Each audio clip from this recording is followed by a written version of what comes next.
2016 paper 1. So question 5 is a mixture of algebra and functions, and in part A we were given a right angle triangle. So we're told clearly it's a right angle triangle, and we're also shown the symbol for the right angle triangle in the triangle itself. And we're given the lengths of the sides are represented by x minus 1, 5x minus 9 and 4x, and it asks us to find the value of x. So if it's a right angle triangle, we should know that the side opposite the 90 degree is known as the hypotenuse, and then the other two sides are the opposite and the adjacent. And we have no marked in angle here, so it doesn't matter which side I call the opposite and which side I call the adjacent. So we know then by Pythagoras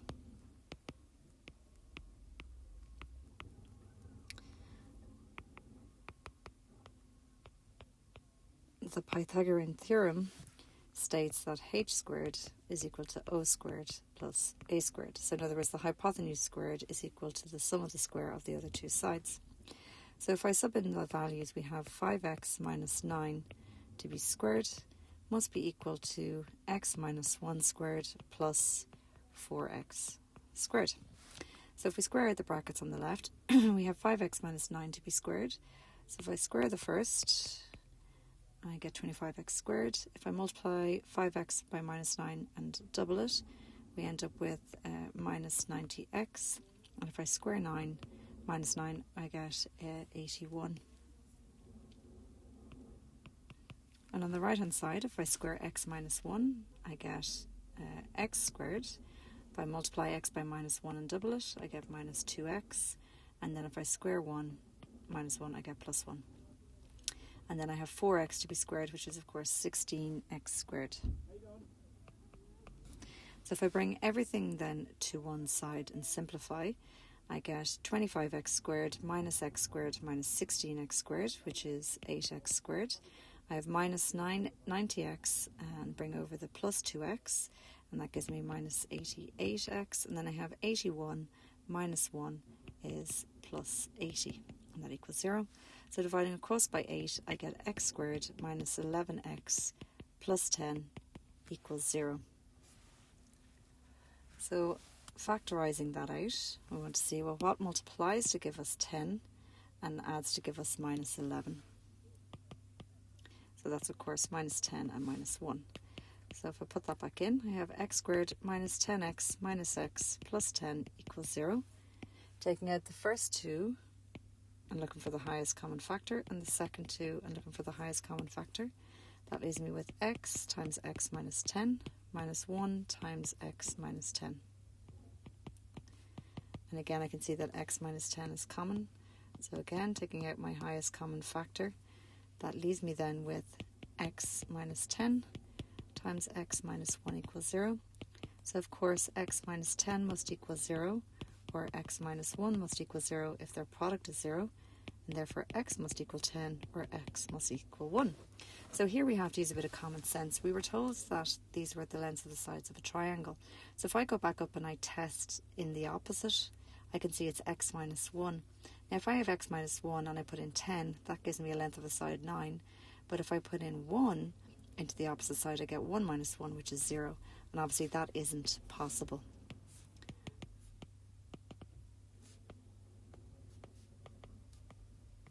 So therefore we take our value for x to be 10.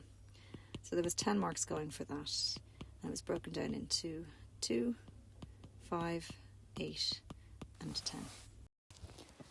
So part 2 said to verify with this value of x that the lengths of the sides of the triangle form a Pythagorean triple. So Pythagorean triple is basically the three numbers that satisfy Pythagoras' theorem.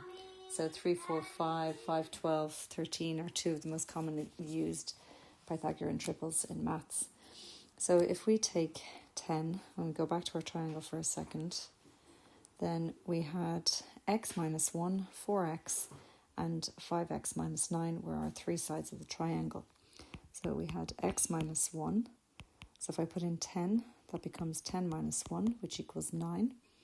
If I have 5x minus 9, well, that becomes 5 times 10 minus 9, which is 41.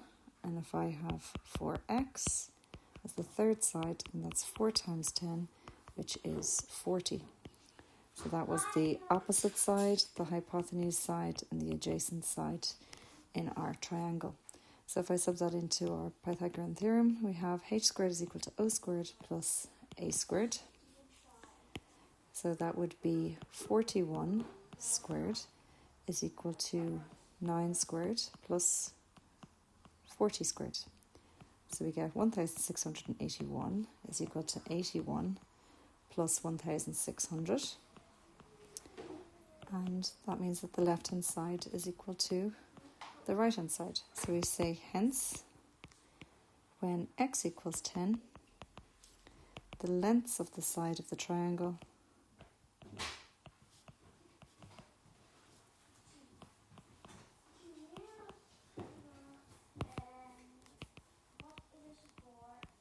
form a Pythagorean triple.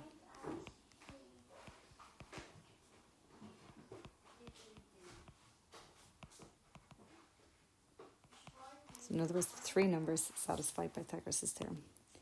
So there was 5 marks for verifying that. So for B, we're asked to show that this function f of x equals 3x minus 2 is an injective function. So for an injection function, we can do one of two things. We could sketch the graph and show that the horizontal line test cuts it only once. So we could find where does it cut the x-axis. So we could say let x equals 0. If I let x equals 0, then I get y equals minus 2. And if I let y equals 0, I get 3x minus 2 equals 0. So x is equal to 2 over 3. So if we were to draw a little sketch of our graph, we have out to 0 and down to minus 2. And we have out to 2 over 3 and up to 0. So our graph would look something like that. So if I was to draw the horizontal line, I would see that that only cuts it once. So we say horizontal line test cuts the function once.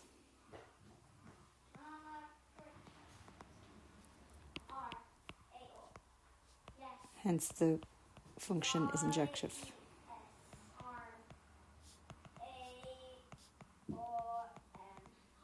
So that's using our graph method.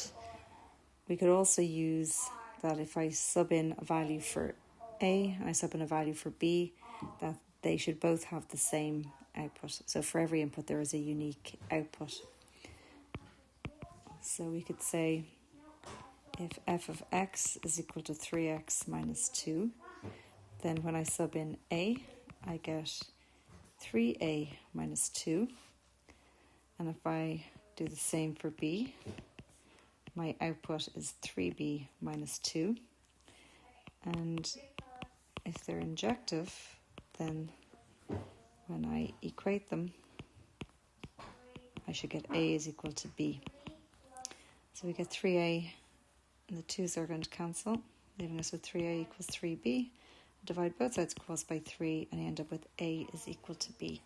And we say, hence, for all values of A and B that are an element of the set, then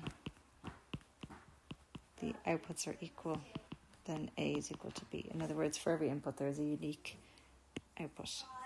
And again, that was 5 marks going for either using the horizontal line test or using the algebraic approach, which is 0, 2, or 5. Part 2 then wants us to find the injective, or find the inverse function. So we have f of x is equal to 3x minus 2. So what we do is we let that equal y. So we let y equal 3x minus 2.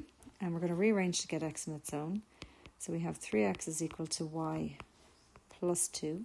Divide across by 3, and I get y plus 2 over 3. So in other words, the inverse function of x is x plus 2 over 3. And the other way in which you can look at that is I'm multiplying x by 3 and then I'm subtracting 2. So if we go in reverse, we add 2 to the input and then divide by 3. So in other words, x is our input, add 2 to it and divide by 3. And that gives us our inverse function.